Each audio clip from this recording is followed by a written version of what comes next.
वर्षायामको वितण्डा देखिन थालेको छ। पोखराको हिम्जामा 300 घर डुबानमा परेको खबर आएको छ। अन्य क्षेत्रहरूमा पनि अस्वाभाविक वर्षा हुने अनुमान गरेको बेला सजगता अपनाउनेतिर केन्द्रीय सरकारदेखि स्थानीय सरकारको ध्यान जानु जरुरी छ। अहिले स्थानीय सरकारहरू बजेट निर्माणमा जुटिरहेका छन्। 753 स्थानीय तहहरूमध्ये 702 स्थानीय तहको बजेट सार्वजनिक भएको छ। नमस्कार, यो हो न्यूज दैट टुडे। म प्रेक्षा सिलाकार।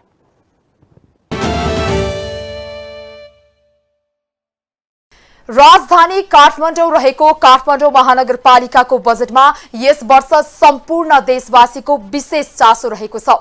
विशेष गरी स्वतन्त्र मेयरका रूपमा बालेन्द्र शाहको उदय र उनले देखाएको काठमाडौँको सपनाले पनि आम देशवासीमा काठमाडौँ कस्तो बन्ला भन्ने चासो छ। मेयर बालेन्द्रसँगै सहकार्यमा सहयोगी भूमिकामा देखिएकी उपमेयर सुनिता डंगोलले बजेट सार्वजनिक गर्दा निर्वाचनको क्रममा दुवै उम्मेद्वारले गरेको प्रतिबद्धता समावेश छन्। आगामी आर्थिक वर्ष 2079-80 का लागि देशैभरका सबै महानगरपालिकाले बजेट ल्याएका छन्। काठमाडौँ महानगरपालिकाले आगामी आर्थिक वर्ष 2079-80 का लागि 25 अर्ब 41 करोड 96 लाख 96 हजारको बजेट ल्याएको छ। यसरी छुट्याएको बजेट महानगरपालिकाको शिक्षा, स्वास्थ्य, खानेपानी, विद्युत, सञ्चार, सडक लगायतका अन्य क्षेत्रको दीर्घकालीन विकासका लागि खर्च गरिनेछ। नगरको विकासमा लगाइएको बजेट आम सर्वसाधारण नागरिकले तिरेको करबाट राज्यको कोषमा जम्मा हुने गर्छ। सरकारले उठाउने विभिन्न करहरूबाट देशका विभिन्न निकायहरू सञ्चालित छन्। हरेक वर्ष छुट्याइएको बजेट कहाँ, कति, कुन ठाउँमा कसरी खर्च हुँदैछ भन्ने कुरामा सोधखोज गर्न पाउने अधिकार प्रत्येक नागरिकलाई पनि रहेको छ। सडक, पुल, पुलेसा, बाटो, नहर, चौतारा, मठ मन्दिर, सरकारी विद्यालय लगायतका सार्वजनिक स्थलको विकासमा लगाउने गरिन्छ। वर्षौं पछि बजेटले विकासलाई कसरी समेट्दै आएको छ भन्ने कुरा आम करदाताहरूले बुझ्न जरुरी छ। बजेट वास्तविक रूपमा कार्यान्वयनमा ल्याउने हो भने यसले कुनै निश्चित क्षेत्रको सकारात्मक परिवर्तन गर्दै विगतको मुहार परिवर्तन गर्न सक्छ। सबैभन्दा बढी जनसङ्ख्या भएको काठमाडौँ महानगरपालिकामा विकासलाई तीव्रता दिन आवश्यक बजेट ल्याइएको काठमाडौँ महानगरपालिकाकी उपप्रमुख सुनिता डंगोलले बताइन्। काठमाडौँ महानगरपालिकाले महानगरको विकासका निमित्त आवश्यक बजेट ल्याइसकेको छ। महानगरपालिकाको सर्वपक्षीय विकासका लागि बजेट छुट्याइएको हो। महानगरपालिकाको सञ्चित कोषमा जम्मा हुने गरी 22 अर्ब 36 करोड 95 लाख 49 हजार रुपैयाँको बजेट ल्याइएको काठमाडौँ महानगरपालिकाकी उपमेयर सुनिता डंगोलले नगरसभा मार्फत जानकारी गराइन्। काठमाडौँ महानगरपालिकाको नगरसभा समक्ष काठमाडौँ महानगरपालिकाको उपमेयरका हैसियतले आर्थिक वर्ष 2079-80 को बजेट तथा कार्यक्रम प्रस्तुत गर्न पाउँदा निकै खुसी तथा गर्व महसुस भएको बताउँदै महानगरवासीहरूले दिएको जिम्मेवारीलाई पूरा गर्ने प्रतिबद्धता जनाएकी छिन्। काठमाडौँ महानगरपालिका नगरसभा समक्ष काठमाडौँ महानगरपालिकाका उपप्रमुखका हैसियतले आर्थिक वर्ष 2079-80 को बजेट तथा कार्यक्रम प्रस्तुत गर्न पाउँदा मलाई गर्व महसुस भइरहेको छ। सर्वप्रथम यस नगरसभा मार्फत सम्बत 2079 वैशाख 30 गते सम्पन्न स्थानीय तहको निर्वाचनबाट हामीलाई निर्वाचित गर्नुहुने आदरणीय महानगरवासी आमा, बुवा, दिदी, दाजुभाइ तथा सम्पूर्ण महानुभावहरूमा हार्दिक आभार प्रकट गर्दछु र यहाँहरूले दिनुभएको जिम्मेवारीलाई हर तरहले पूरा गर्ने वचनबद्धता पनि प्रकट गर्दछु। सामाजिक सुरक्षा भत्ता लगायत नेपाल सरकार, प्रदेश सरकार र जग्गा एकीकरण आयोजनाहरूबाट हुने आमदानी सहित स्थानीय सञ्चित कोष बाहेकको बजेटमा समावेश हुने रकम कुल 3 अर्ब 5 करोड 1 लाख 47 हजार रुपैयाँ रहेको छ।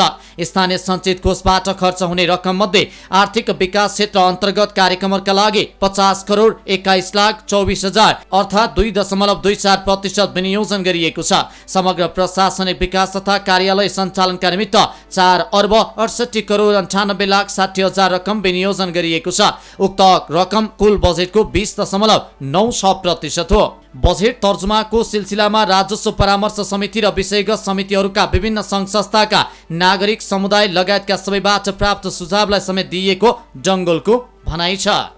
बजेट तर्जुमाका सिलसिलामा स्थानीय राजस्व परामर्श समिति, अन्य विषयगत समितिहरू, विभिन्न सङ्घ संस्था, विद्युत वर्ग, नागरिक समुदाय लगायत सबैबाट प्राप्त सुझावलाई समेत ध्यान दिइएको छ।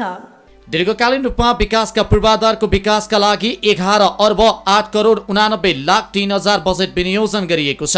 सो कुल बजेटको 49.57% हुन आउँछ। यसैगरी सामाजिक विकास क्षेत्रका लागि 1 अर्ब 62 करोड 28 लाख 22 हजार रुपियाँ बजेट विनियोजन गरिएको छ, जुन कुल बजेटको 7.25% हुन आउँछ। उपप्रमुख जंगुलका अनुसार सुशासन तथा अन्तर सम्बन्धित क्षेत्रका लागि 4 अर्ब 46 करोड 58 लाख 40 हजार बजेट विनियोजन गरिएको छ, जुन कुल बजेटको 19.9% रहेको छ। काठमाडौँ महानगरपालिकाको आर्थिक वर्ष 2079-80 को बजेट तर्जुमा गर्दा नेपालको संविधान तथा प्रचलित कानून नगरसभाबाट 8 असार 2079 मा पारित आर्थिक वर्ष 2079-80 को नीति तथा कार्यक्रम संघ र प्रदेश सरकारले अवलम्बन गरेको नीति तथा कार्यक्रम बजेट समेतलाई आधार मानि तयार पारिएको उपप्रमुख जंगुलको भनाइ छ। काठमाडौँ महानगरपालिकाको आर्थिक वर्ष 2079-80 को बजेट तर्जुमा गर्दा नेपालको संविधान प्रचलित कानून नगरसभाबाट 8 असार 2079 मा पारित आर्थिक वर्ष 2079-80 को नीति तथा कार्यक्रम संघ र प्रदेश सरकारले अवलम्बन गरेका नीति कार्यक्रम तथा बजेट समेतलाई आधार मानि तयार गरिएको छ। सशर्त अनुदानतर्फ 1 अर्ब 31 करोड 37 लाख 6 हजार को स्रोत सुनिश्चितता रहेको बजेट वक्तव्यमा उल्लेख गरिएको छ, जुन नेपाल सरकार र प्रदेश सरकारबाट प्राप्त हुनेछ।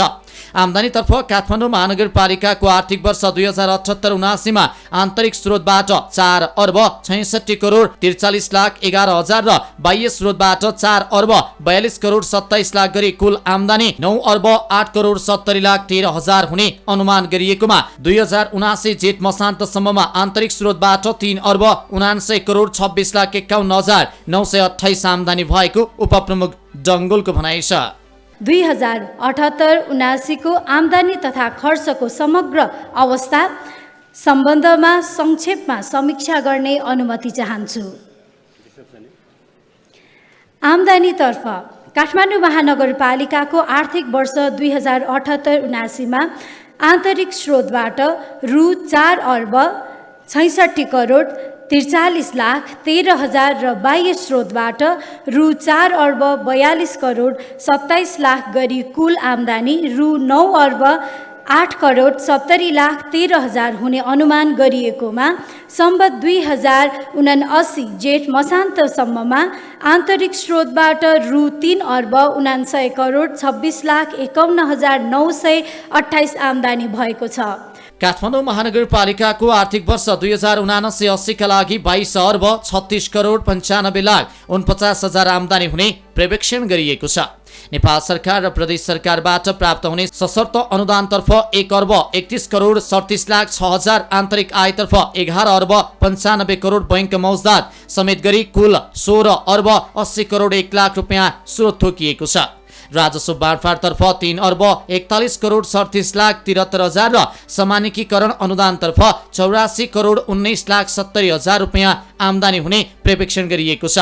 यसैगरी सामाजिक सुरक्षा भत्ता वापस संघीय सरकारबाट 1 अर्ब 65 करोड र प्रदेश सरकारबाट प्राप्त हुने कार्यक्रमहरूका लागि 52 करोड सहित जग्गा एकीकरण आयोजनाका लागि 88 करोड 1 लाख 47 हजार को आय प्रक्षेपण गरिएको छ।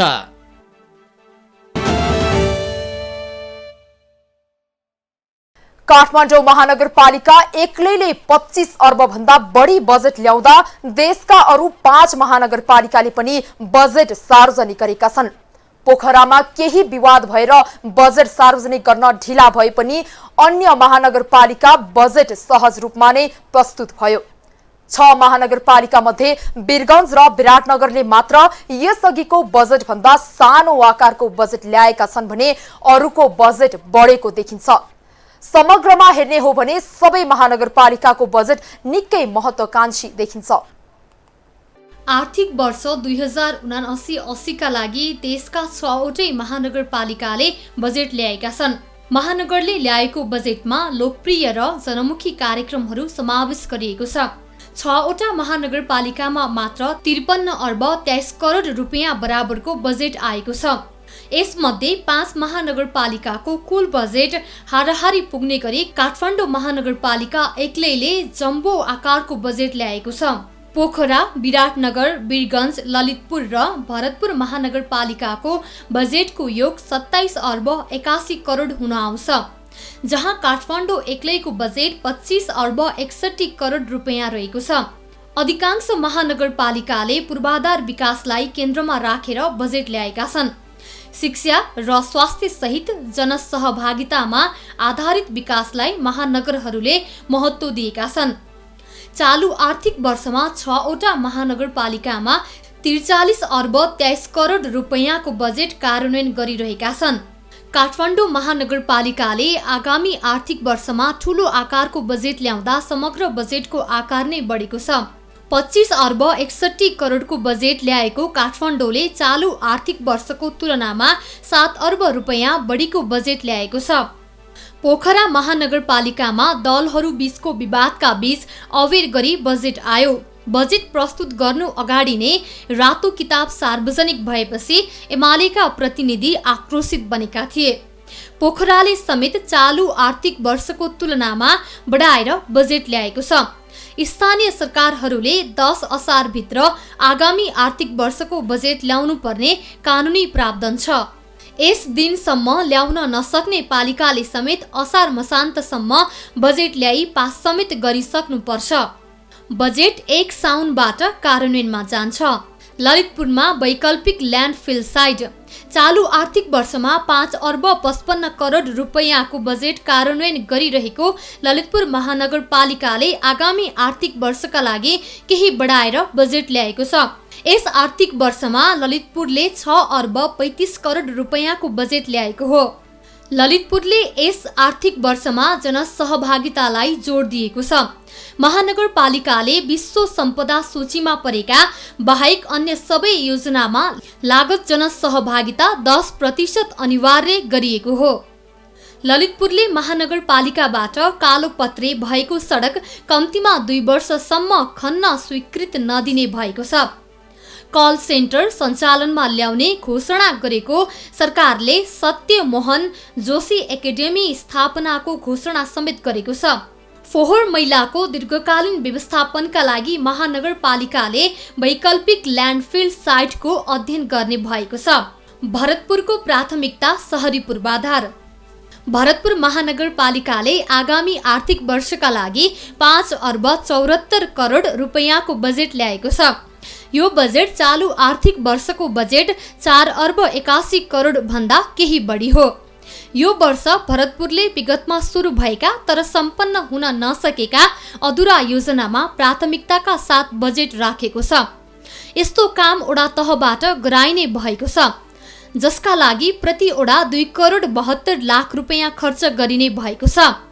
ठूला र रणनीतिक महत्त्वका पूर्वाधार निर्माण गर्न सङ्घ र प्रदेश सरकारको स्रोतसँग समपूरक साझेदारी कोष स्थापना गरिने भएको छ। शिक्षा तथा सहकारी पूर्वाधारमा समेत महानगरले मनज्ञ बजेट राखेको छ। छोरी बिमा कार्यक्रम, विपद व्यवस्थापन, करदाताको अभिलेख डिजिटल बनाउने काममा समेत बजेट राखिएको छ। विराटनगरले घटाएर ल्यायो बजेट। महानगरपालिका मध्ये विराटनगर र वीरगञ्ज महानगरपालिकाको बजेट भने घटेर आएको छ। चालु आर्थिक वर्षमा 4 अर्ब 10 करोडको बजेट कार्यान्वयन गरिरहेको विराटनगरले आगामी आर्थिक वर्षका लागि 3 अर्ब 62 करोड रुपैयाँको बजेट ल्याएको छ। उपमेयर शिल्पा कार्कीले ल्याएको बजेटमा पूर्वाधारमा 1 अर्ब 89 करोड रुपैयाँ खर्च गर्ने लक्ष्य राखेको छ। चालुमा भने 55 करोड 35 लाख रुपैयाँ खर्च हुनेछ। आर्थिक विकासमा 27 करोड विनियोजन गरेको सरकारले सामाजिक विकासमा 78 करोड रुपैयाँ छुट्याएको छ। 19 वटा ओडाका लागि 41 करोड रुपैयाँ दिइएको छ। वीरगञ्जको प्राथमिकता पूर्वाधार। वीरगञ्ज महानगरपालिकाले चालु आर्थिक वर्षको तुलनामा आगामी आर्थिक वर्षका लागि बजेट केही घटाएर ल्याएको छ। यस वर्ष 3 अर्ब 55 करोड रुपैयाँको बजेट कार्यान्वयन गरिरहेको वीरगञ्जले आगामी आर्थिक वर्षका लागि 3 अर्ब 33 करोड रुपैयाँको बजेट ल्याएको हो। वीरगञ्जले प्राथमिकतामा पूर्वाधारलाई राखेको छ। कुल बजेट मध्ये पूर्वाधारमा 1 अर्ब 19 करोड रुपैयाँ खर्च गर्ने भएको छ। शिक्षा, युवा तथा खेलकुदमा 66 करोड रुपैयाँ विनियोजन गरेको वीरगञ्जले सामाजिक विकासमा 79 करोड रुपैयाँ विनियोजन गरेको छ। सरसफाई, सूचना प्रविधि तथा सञ्चार, वन तथा वातावरण, बालबालिका तथा ज्येष्ठ नागरिकको क्षेत्रका लागि समेत महानगरपालिकाले बजेट राखेको छ। 3 घण्टा रोकिएपछि आयो पोखराको बजेट। पोखरा महानगरपालिकाले आगामी आर्थिक वर्षका लागि 8 अर्ब 77 करोड 75 लाख 55 हजार रुपैयाँको बजेट ल्याएको छ। उपप्रमुख मञ्जुदेवी गुरुङले शुक्रबार 11औं नगरसभामा नयाँ आर्थिक वर्ष 2079-80 का लागि बजेट सार्वजनिक गरेकी हुन्। पोखराले अघिल्लो पटक भन्दा 2 अर्ब 50 करोड भन्दा बढी बजेट ल्याएको हो। यसअघि बजेट प्रस्तुत हुनु अगाडि नै रातो किताब प्रकाशन गरिएको भन्दै एमालेबाट निर्वाचित जनप्रतिनिधिले नगरसभा बहिष्कार गरेका थिए। एमालेका प्रतिनिधि र महानगर प्रमुख उपप्रमुख बीचको वार्तापछि नगरसभा करिब 3 घण्टापछि मात्रै सुरु भएको थियो। स्रोतका अनुसार वार्तामा महानगर प्रमुख धनराज आचार्य र प्रमुख प्रशासकीय अधिकृत बलराम रिज्यालले माफी मागेका थिए भने रातो किताब पुनः छाप्ने सहमति भएको छ।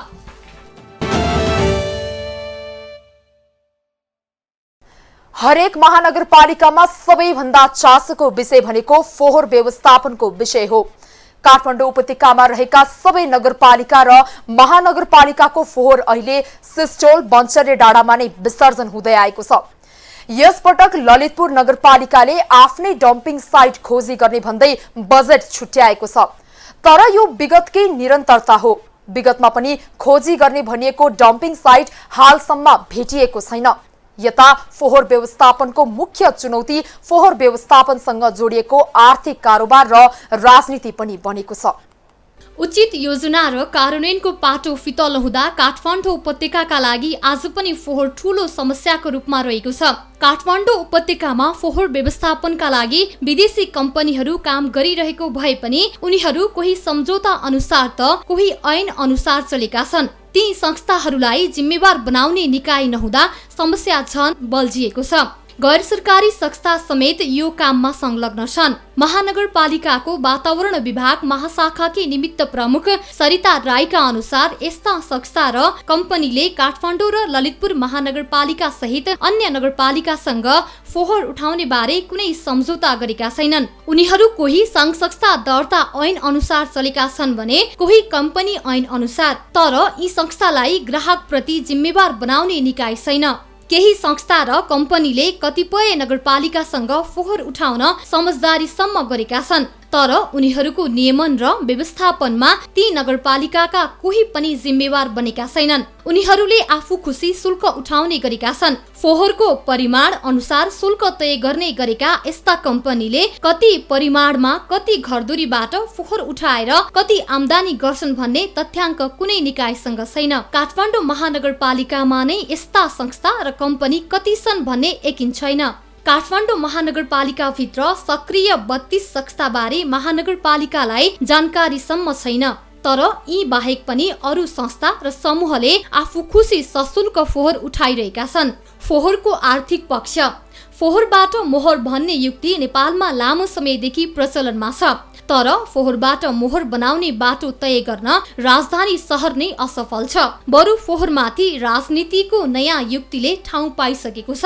विज्ञहरू जनता र सरकार दुवैले फोहोरको अर्थशास्त्र बुझ्न नसक्दा अहिलेको अवस्था आएको बताउँछन्। फोहोरको वर्गीकरण, जैविक मल प्रयोग, पुनः चक्रण, प्रशोधन जस्ता पक्षलाई आत्मसात गर्न अघि नबढ्दा यसले सामाजिक, वातावरणीय र स्वास्थ्य सम्बद्ध दुष्प्रभाव निम्तिने अवस्था आएको छ। ललितपुर महानगर क्षेत्रबाट 130 मेट्रिक टन फोहोर संकलन गरेर ल्यान्डफिल साइडमा पुर्याउने गरिएको छ। गोकर्णेश्वर नगरबाट दैनिक 60 मेट्रिक टन फोहोर उत्पादन हुन्छ। नागार्जुन टोखा, तारकेश्वर र बुढा नीलकण्ठ नगर क्षेत्रबाट 35 मेट्रिक टन फोहोर उत्पादन हुने गरेको छ। चन्द्रागिरी, महालक्ष्मी र मध्यपुर थिमी नगर क्षेत्रबाट दैनिक 30 मेट्रिक टन फोहोर उत्पादन हुन्छ। गोदावरी र सूर्यविनायक नगर क्षेत्रबाट 25-25 मेट्रिक टन, कागेश्वरी मनोहरा नगर क्षेत्रबाट 20 मेट्रिक टन तथा दक्षिण काली र चाङ्गुनारायण नगर क्षेत्रबाट 15-15 मेट्रिक टन फोहोर सङ्कलन हुने गरेको छ। शङ्खरापुर नगर क्षेत्रमा 8 मेट्रिक टन र सबैभन्दा कम कीर्तिपुर नगरमा दैनिक 6 मेट्रिक टन फोहोर उत्पादन हुने गरेको छ। काठमाडौँ उपत्यकामा करिब 5 लाख घरधुरी छन्। तीमध्ये अधिकांशबाट कुनै न कुनै फोहोर दैनिक रूपमा निस्कन्छन्। शहरभित्रका सरकारी, सामुदायिक, व्यावसायिक र औद्योगिक सङ्घ संस्थाबाट पनि फोहोर उत्पादन हुन्छ। यस्ता संस्थासँग लिने शुल्क आवासीय घरहरूको भन्दा बढी छ।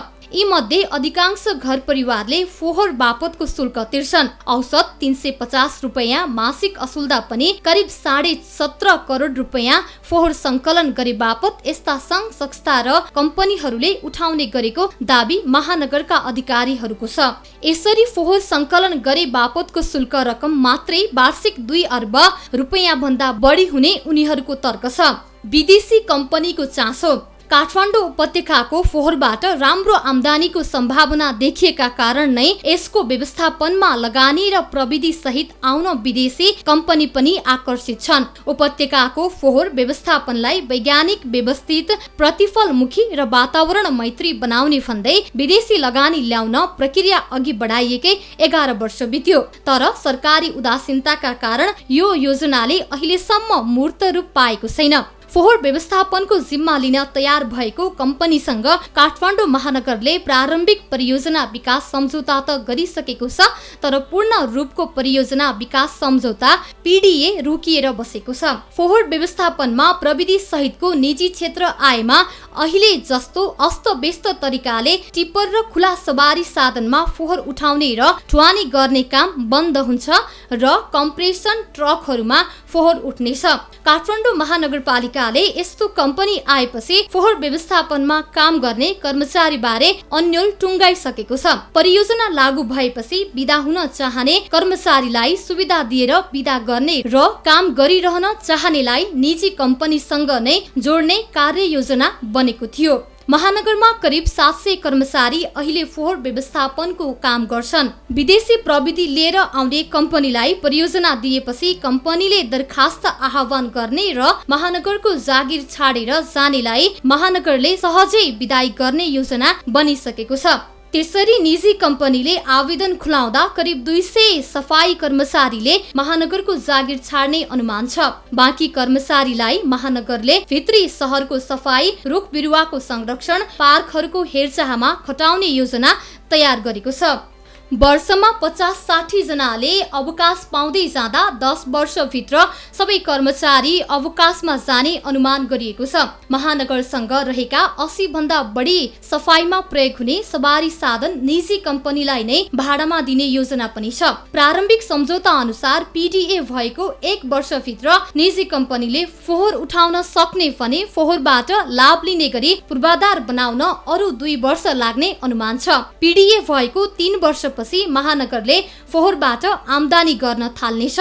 महानगरले पहिलो वर्ष 5 करोड र अन्तिम वर्षसम्म वार्षिक 18 करोड रुपैयाँसम्म कम्पनीबाट रोयल्टी बापत पाउने अनुमान छ।